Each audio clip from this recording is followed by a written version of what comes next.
Hello Internet, and welcome to a new vlog from me, Pike. From the person who said he'd never do vlogs, but hey. I thought this would be a cool occasion to do a vlog because it's Easter Monday. I just came back from vacation, and I opened up my YouTube account, and I've got 100 subscribers. What's wrong with you guys? I mean, I'm doing this for fun, for my fun, and I basically thought nobody apart from me would find this funny, but seemingly you like to waste your time having fun with me, and I thank you very much for that. I thought about how I could say thank you properly, and I came up with an idea. This channel is called Let's Plays and Whisky, and obviously I've been doing a lot of Let's Plays. And I've been drinking whiskey while doing Let's Plays, but I haven't really recorded anything concerning whiskey, and I would like to change that now. So, as you all know, I am a lover of whiskey. It's one of the most wonderful, no, it's the most wonderful drink on Earth, and in the whole galaxy, and beyond, I don't care. I'm quite sure nobody ever found anything which is more tasteful, not even Doctor Who. So, yes. Two reasons. Reason number one, it's the multitude of tastes. It's the unbelievable impact of flavour that you get from a whiskey. There's everything in it. Everything from freshly cut grass to toffee to caramel, butter, honey, charcoal, barrel wood, salty sea air, medicinal herbs, and I say herbs because there's a fucking H in it. Yes, everything. Everything. It's unbelievable. You can drink whiskey for 20 years. You will never get to the point where you say, I've tasted it all, because you won't. You absolutely won't. Point number two, why I savor whiskey, why I love it so much, is you will not be happy if you're an alcoholic on whiskey, because whiskey is not something that you guzzle. You don't drink it by the bottle. It's a total, nobody does that. If you drink a whiskey, you drink one whiskey. One glass, and that's all, because that's more than enough. If you drink a second one, it will ruin the first one.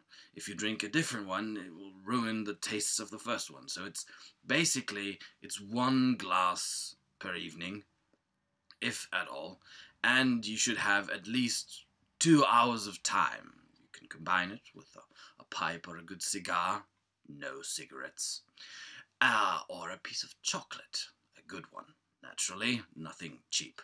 So yes, in order to drink your glass of whiskey, only one, and you should really cut it down. Like, I basically have a glass per week, maybe two, barely three, never.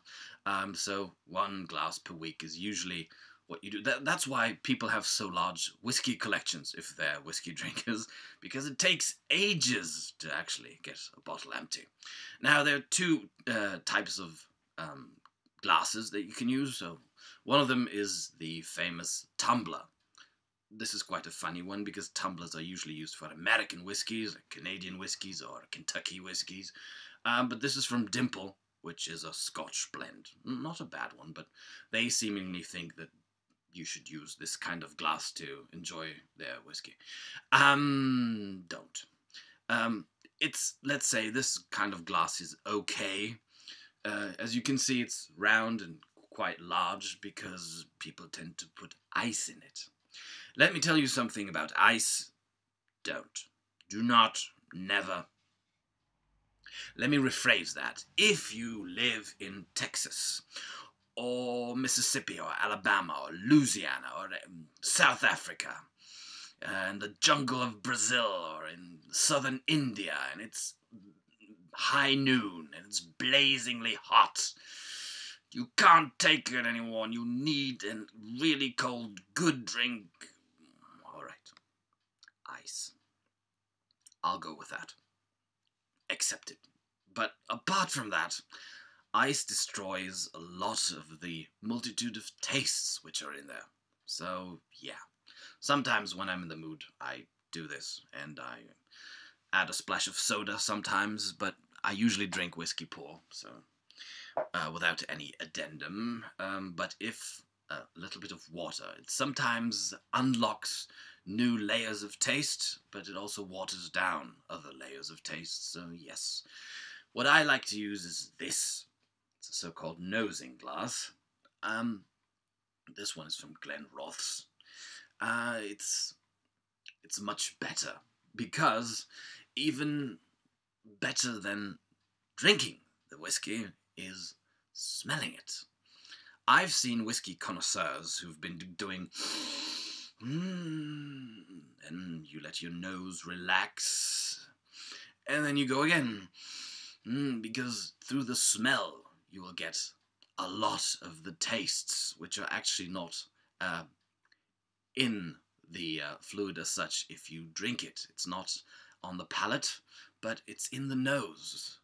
Unbelievable things. For example, if you drink something like this is a Laphroaig.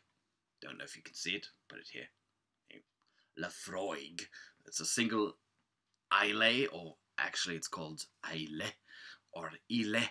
Depends on if you Celtic or it's a malt. It's a Scotch whiskey naturally, and it's got lots of layers of medicinal tastes, which is why during the Prohibition in the United States, these whiskies were prescribed as medicine by doctors.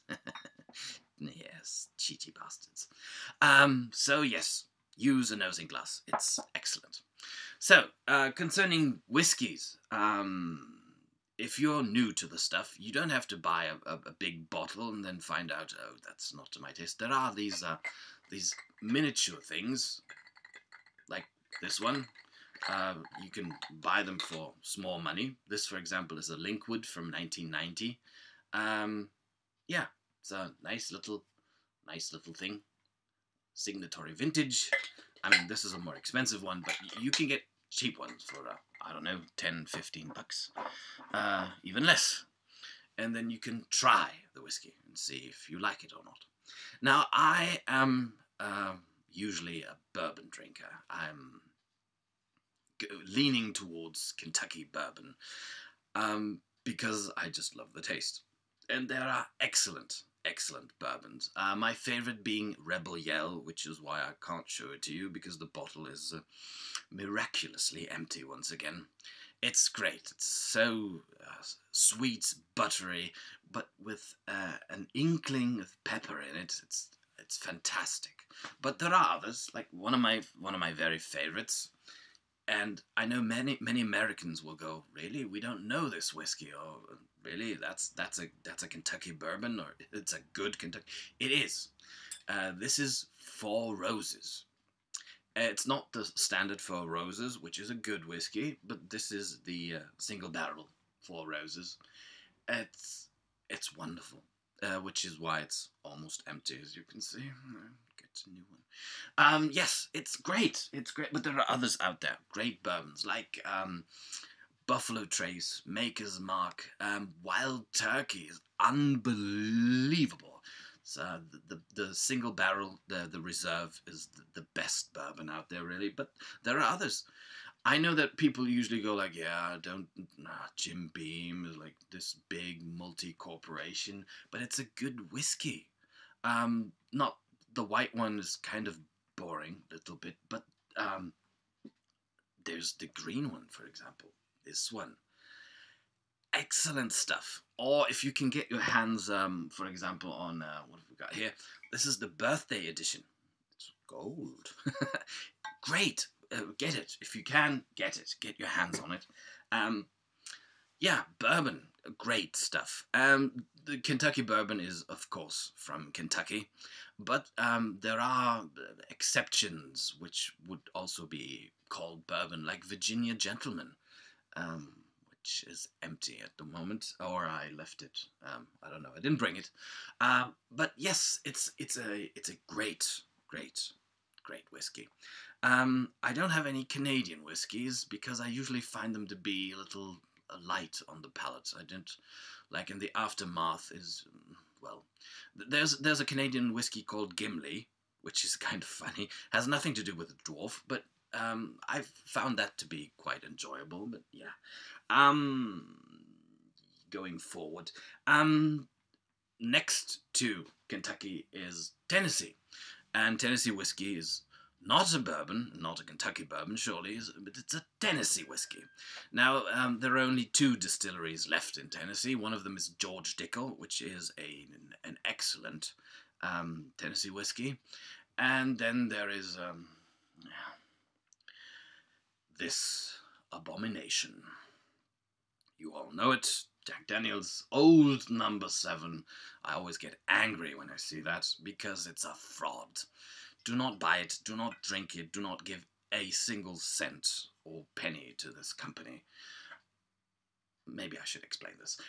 There are lies in the whiskey industry, also called marketing ideas. Some of them are quite cute. For example, this one. This one. This is Bushmills. It's an Irish whiskey, or if you're politically correct, it's a Northern Irish whiskey. Although they say this is an original Irish whiskey. But anyhow, on the bottle, you can't read this probably, it says 1608. And this is at Bushmills. They make several whiskies. This is the 1608 Bushmills Smooth and Mellow. It's great stuff. And you go like 1608.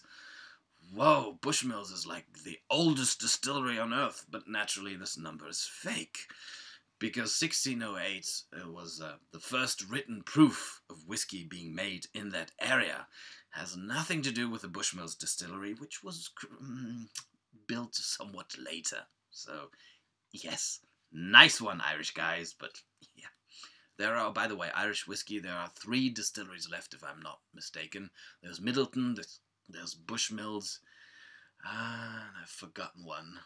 Anyhow, if you're in for Irish whiskey, Bushmills is a great one. Greenore is a great one. Redbreast, also excellent. Now, this marketing idea is something that I do not forgive, because it's about the taste. Now, I had a bottle of Jack Daniel's, which I enjoyed immensely, and since I drink very slowly, as should all whiskey drinkers, it took me years to get it empty. Now, on my bottle it says 45% alcohol. Tasted great. It was a charcoal-filtered Tennessee whiskey. Absolutely fantastic. So when this bottle was empty, I bought a new one, tasted it, went, what's this? And it tasted like watered down. You could still taste the Tennessee whiskey somewhere in there, but so I looked on the bottle and it says 40%. And I was like, what's going on here? Especially because this company, at this very moment when I bought this bottle, was doing an ad campaign which said, we would never ever change the recipe for our whiskey. And full well knowing that they had just done so. And I wrote them an email saying, this is not old number 7, this is a new number 8 or 9 or whatever you want to call it, but it doesn't have 45%. It doesn't taste like Jack Daniel's anymore, it tastes like water with Jack Daniel's. And basically they wrote me a very long, very polite reply, but if you boil it down to the bullet points, it simply said, hey, this is our way of making more money, and the blokes out there who drink our whiskey usually do water it down with Coke anyway, so they won't notice, and we'll get rich. So, Jack Daniel's. This bottle has been here ever since. I haven't touched it. I only give it to guests. It's a disgrace. Yes, then, okay, we had bourbon, we had Tennessee whiskey, we had Irish whiskey, then, of course, there's Scotch, which comes in a multitude of facets. There's the Islay whiskey, or there's from the Orkneys, from the Isles, there's the Lowlands, the Highlands, Speyside, Campbelltown, which is its own region, although there's only one distillery left there, which is kind of sad. But yeah, all kinds of great whiskies. Like I had Laphroaig, another great whiskey from this region is this one. It's written Bunnahabhain, but it's pronounced Bunnahabhain. Don't ask me. I'm not Celtic, as far as I know.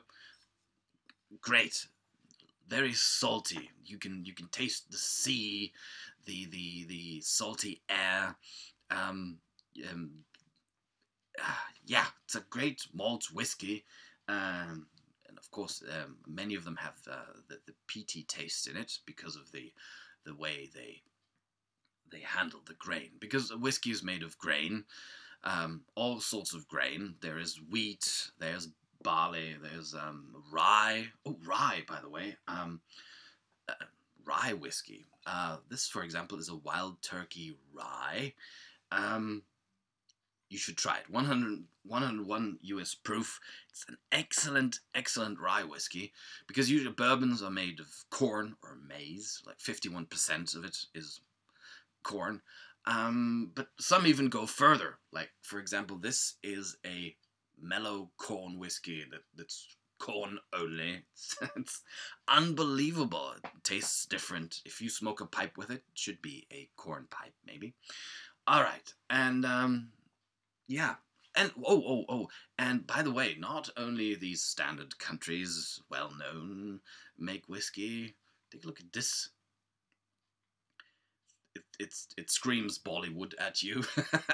It's Sikkim Old Gold from the Himalayas. It's from India, and don't picture. I mean, we all have this picture of India in our heads.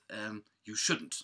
Because this is not what you think India is about. Think of the Himalayas. Think of snow, frost, cold streams. Yeah, very green, but not jungle vegetation, but it's more like Scotland, actually. And the whiskey is good. That's a very good whiskey. Yeah. So, what else can I show you? Oh, yeah. The favorite whiskey of the Scottish people, by the way, is this one. It's a Glenmorangie. Now, I know many people go like, what? It's Glenmorangie. No, it's not. It's Glenmorangie. If you ever go to Scotland, you'll find out. They will tell you. If you pronounce it wrong, they will scuff you. Yes, well, I hope you enjoyed this little excursion. I will now enjoy a whiskey. 100 subscribers. I'm totally baffled. And I will enjoy it with this little chocolate bunny here, because it goes great with I think I'll pick a Cameron Brig together with this. This is a Scotch grain whiskey, by the way. It's not a malt whiskey. This is a grain whiskey. Funny thing is, it's not a very complex whiskey, but it is used in many blends. So if you taste this in your head, a film would start spinning, thinking about all the blends that you've tasted and all the tastes that were in there. So yeah, very enjoyable. So we'll have that together with a piece of English mint chocolate after 8. Great. It's not after 8 yet. I have to wait for a few more minutes. And naturally I will do so, and then, well, we'll go there. See you then. I hope you enjoyed this little whiskey excursion, and I hope to see you in the next Let's Plays. Pike is signing off.